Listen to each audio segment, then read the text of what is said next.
assim, o que a gente encontrava num manual, numa cartilha que chamava Ratio Studiorum, que todos os professores tinham que seguir.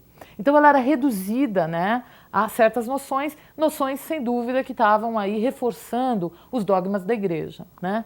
Evidentemente você não poderia entender por filosofia algo que não fosse previsto ali na Ratio Studiorum, que fosse exatamente o que a história da filosofia vai mostrar pra gente. Porque a filosofia tem uma história, é uma história que começa ali com os gregos no século VII a.C., né? Então, o que é a filosofia? A filosofia não é uma filosofia, a filosofia é uma área de conhecimento que você teria várias filosofias, distintas, opostas, antagônicas, muitas vezes antagônicas entre si e muitas vezes não, né? Você tem filiações, você tem oposições na história da filosofia. Sem dúvida, a gente não poderia falar em uma filosofia, a gente deveria falar numa diversidade de filosofias.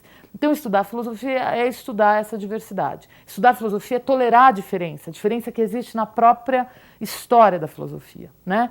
E ao ensinar a filosofia exatamente como é a filosofia, ou seja, ao ensinar a filosofia nesse contexto da diversidade, a gente então também está formando indivíduos tolerantes, porque eles têm que tolerar, assim, tem que supor que por mais que você tenha a sua preferência desse ou daquele filósofo, desse ou daquele tema na filosofia, você acaba, ao estudar filosofia, aprendendo a tolerar, né? Você desenvolve aí essa condição de tolerância àquilo que é o diferente, aquilo que vem a afirmar coisas que você discorda, enfim, mas você estuda porque ali você respeita, né?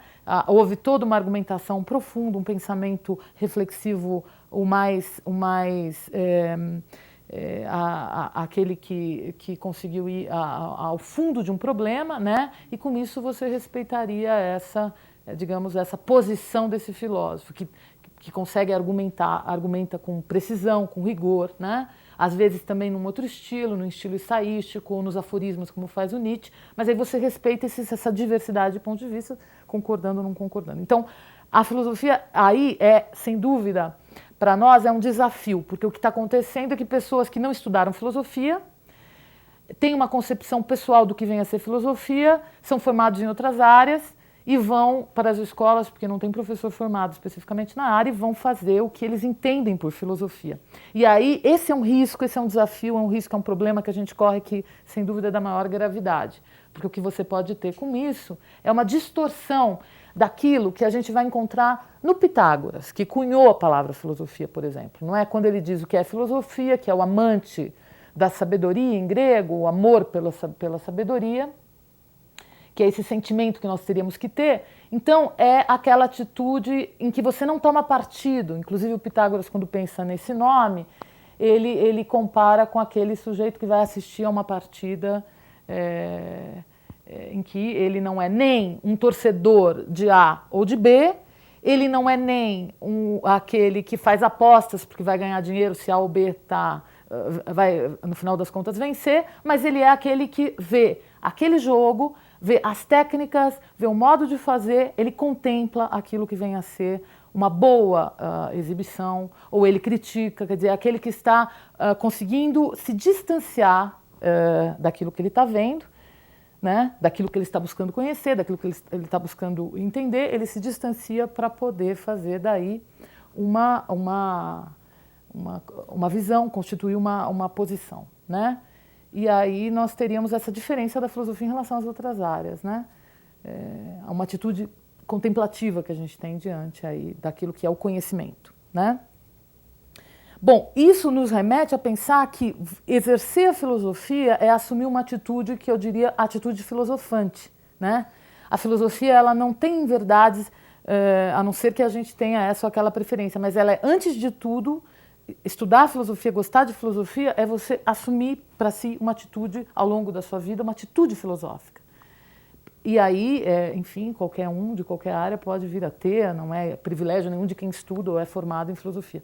Mas o que pode acontecer é que aquele professor que vai à escola, ele pode destruir a atitude filosófica do aluno, se ele não promove no aluno aquilo que é a sua curiosidade, o seu estímulo por aprender, por aprimorar o seu conhecimento, E ele faz o contrário, ele dá respostas prontas, ele segue esse autor, esse pensamento, privilegia um pensamento em relação aos outros, e o aluno vai achar que filosofia é algo doutrinário, ele vai se prender a determinadas ideias como se isso fosse filosófico. Então esse é um grande desafio que nós temos, é de assegurar que a filosofia retome a sua própria natureza, que é uma natureza diversa, plural e que constitui esse universo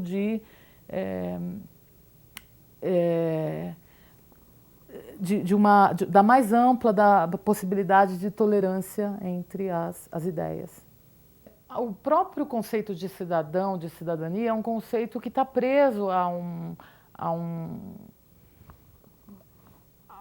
uma determinada teoria, uma determinada tradição, né? Falar de cidadão não é falar de algo neutro. Sem dúvida, quem acredita em cidadão é alguém aí que se vincula a uma certa tradição. Nós poderíamos dizer uma tradição da ilustração, do iluminismo, por exemplo, da modernidade, né? Na pós-modernidade, o conceito de cidadania foi também criticado. Então, se a gente pegar, por exemplo, alguns professores de filosofia das universidades, alguns especialistas, eles são contrários a esse aspecto da legislação, que vincula estudar filosofia com formar cidadãos. Quer dizer, como é... E esse conceito de cidadania, né, ele traz consigo também já uma certa concepção prévia. Isso é antifilosófico, porque você está aprisionando a filosofia num certo modelo, né?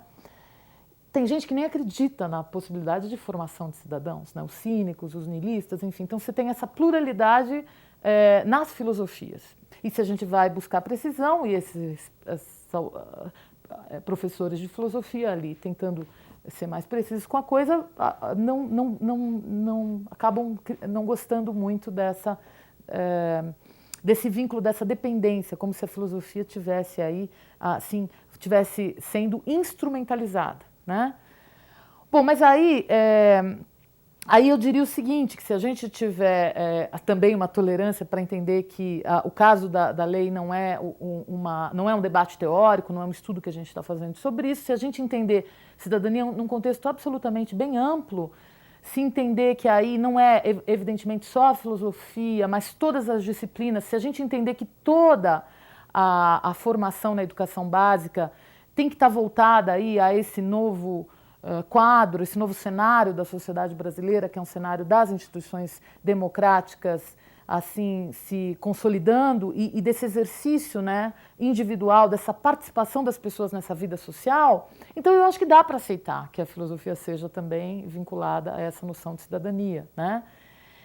Mas, sem dúvida, a gente vê que tem esse tipo de resistência, a gente vai enfrentar uma oposição desse tipo por parte de alguns colegas que dirão a filosofia não pode ser tutelada por essa ou por aquela concepção que venha de uma ideologia ou de uma teoria política, qualquer que seja, né? Bom, mas aí nós temos também o seguinte problema, nós temos o problema daqueles que rejeitam a volta do ensino de filosofia. A gente sabe que no contexto do governo anterior a esse que nós temos agora, uma indicação de que a filosofia e a sociologia tinham lá a sua importância, mas elas não tinham aquele estatuto de disciplina.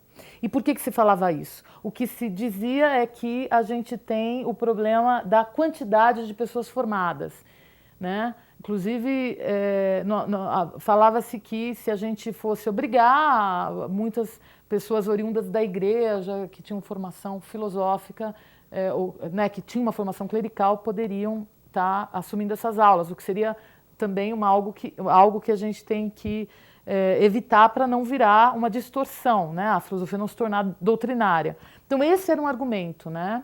De que a gente teria o problema de quantidade de pessoas formadas em filosofia de uma forma laica, leiga, nas universidades públicas, enfim. E aí vale lembrar que no país a gente tem 3 tipos de formação em filosofia, né? A gente tem cursos de filosofia que são seminarísticos, são cursos que formam quadros das igrejas, da Igreja Católica, de algumas igrejas protestantes tradicionais, e que antecedem aquela condição da liderança clerical, né? Então, faz primeiro filosofia, para depois fazer teologia e para ser um quadro dessa ou daquela igreja, da ordem religiosa. Então, existem cursos dessa natureza, preparatórios para você se tornar um quadro dessa ou daquela igreja. Também existem cursos de filosofia que formam pesquisadores, são os cursos de bacharelado.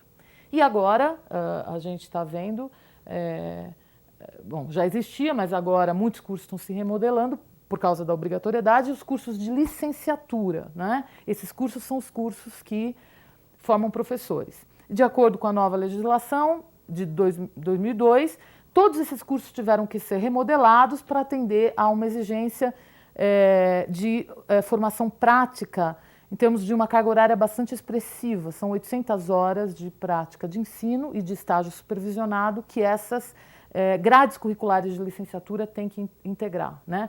Então, nós temos esses 3 tipos de cursos de filosofia no Brasil, então é muito complicada essa discussão, porque quem que está habilitado a dar aula de filosofia, quem sai de um curso de licenciatura, mas nem sempre é assim, né?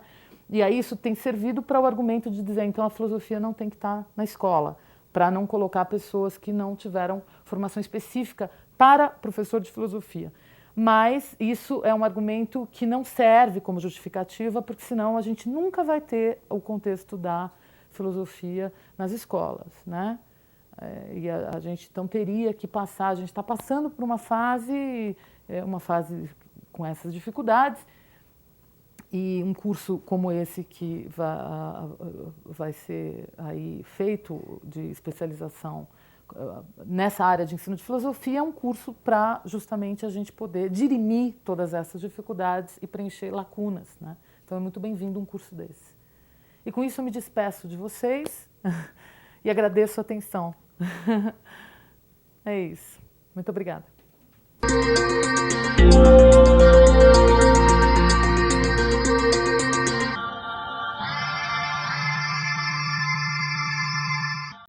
Caros alunos, bem-vindos ao núcleo temático do ensino de Lógica, Ontologia e Filosofia da Linguagem.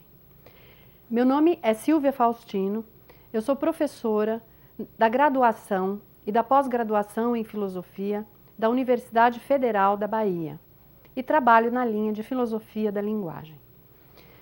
Minha aula tentará atingir simultaneamente 2 objetivos.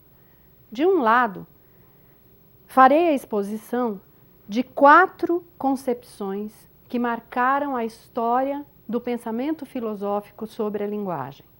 A concepção de Platão e de Aristóteles, a concepção da chamada lógica de Port-Royal, a concepção do primeiro Wittgenstein e a concepção do segundo Wittgenstein.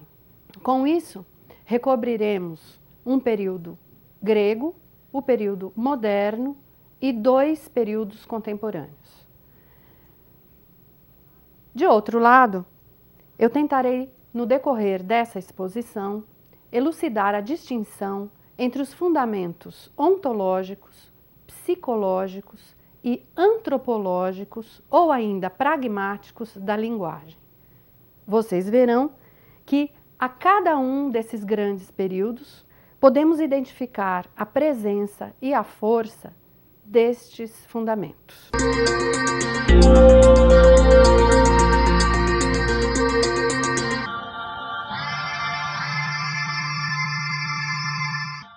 A filosofia da linguagem é uma disciplina filosófica de muito destaque nos tempos atuais, mas as suas raízes históricas remontam ao pensamento antigo de Platão e de Aristóteles. Ambos esses filósofos pensaram e investigaram a linguagem no âmbito das relações entre a lógica e a ontologia, num contexto em que procuravam defender contra os sofistas a existência do ser verdadeiro e a busca do ser verdadeiro como a verdadeira finalidade da filosofia. Motivados pela polêmica contra os sofistas, tanto Platão quanto Aristóteles, quando investigam a lógica da linguagem, se ocupam, sobretudo, de um tipo específico de discurso, o discurso que enuncia o ser, ou a realidade. A razão é muito simples, apenas esse tipo de discurso, ou seja, o discurso que enuncia o ser, pode ser considerado como verdadeiro ou como falso. Dizer o ser implica afirmar ou negar algo de algo. Eu digo de Sócrates que ele é filósofo. Eu digo de Sócrates que ele não é músico. Como explica Aristóteles em seu Tratado da Interpretação, uma afirmação é uma proposição que diz algo de algo, enquanto uma negação é uma proposição que nega algo de algo. A proposição, por exemplo, Crátilo anda, diz de um determinado homem, Crátilo, que ele realiza uma determinada ação, anda. Ora, nem a palavra crátilo, nem a palavra anda, sozinhas, afirmam ou negam alguma coisa. Isso significa que, para haver uma proposição, uma enunciação sobre o ser, é preciso haver um entrelaçamento entre um nome e um verbo. Para haver um discurso enunciativo, é preciso que os termos nome e verbo se articulem, e essa articulação consistirá na representação de um sentido proposicional. O sentido do discurso está, portanto, nesse entrelaçamento dos termos, e o entrelaçamento dos termos consistirá na descrição de um entrelaçamento possível dos entes na realidade. Quando dizemos Crátilo anda, afirmamos o entrelaçamento entre o indivíduo e a ação. Quando dizemos Crátilo não anda, negamos o entrelaçamento entre o indivíduo e a ação. Ora, o indivíduo e a ação podem existir unidos ou separados na realidade. Isso indica que quando enunciamos, nós já fazemos uma escolha. Nós escolhemos, seja pela afirmação, seja pela negação do entrelaçamento. E assim, nós determinamos um modo de representação ou de descrição da realidade. Qualquer que seja, portanto, a nossa escolha, o que importa é que, com base nela, é que a descrição da realidade se tornará possível. Deste modo, se dizemos Crátilo anda, escolhemos um modo de articulação dos termos que é oposto a Crátilo não anda. Mas o que importa é que essa escolha determinará o sentido em que a proposição enunciará o ser. E ela será verdadeira, caso o entrelaçamento enunciado reflita um entrelaçamento real ou não. Assim, se dizemos Crátilo anda, a proposição será verdadeira se o entrelaçamento entre o indivíduo e a ação de fato corresponder a um entrelaçamento real. Isso quer dizer que o discurso enunciativo sobre o ser é logicamente articulado e que a articulação discursiva tem como função representar ou simbolizar uma articulação ontológica no plano da realidade. Por isso, o discurso enunciativo pode ser verdadeiro ou falso. Ele é verdadeiro quando diz que as coisas são o que elas realmente são, ou quando diz que as coisas não são o que elas realmente não são. E é falso quando diz que as coisas são o que elas realmente não são, ou quando diz que as coisas não são o que elas realmente são. Essa concepção que funda a linguagem na ontologia se baseia na doutrina de que o discurso sobre o ser deve estar apto tanto à verdade quanto à falsidade. Uma doutrina que foi exposta já no diálogo O Sofista de Platão. Como sabemos, neste diálogo, trata-se de definir o sofista como um produtor de falsidades verbais.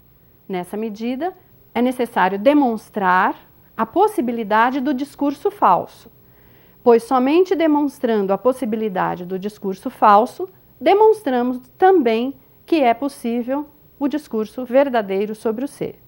E sabemos que os sofistas negavam a existência da verdade e da falsidade, aliás, eles negavam a existência do ser. Uma outra tese importante dessa concepção de linguagem consiste na distinção entre o plano do sentido e o plano da verdade da proposição. Do ponto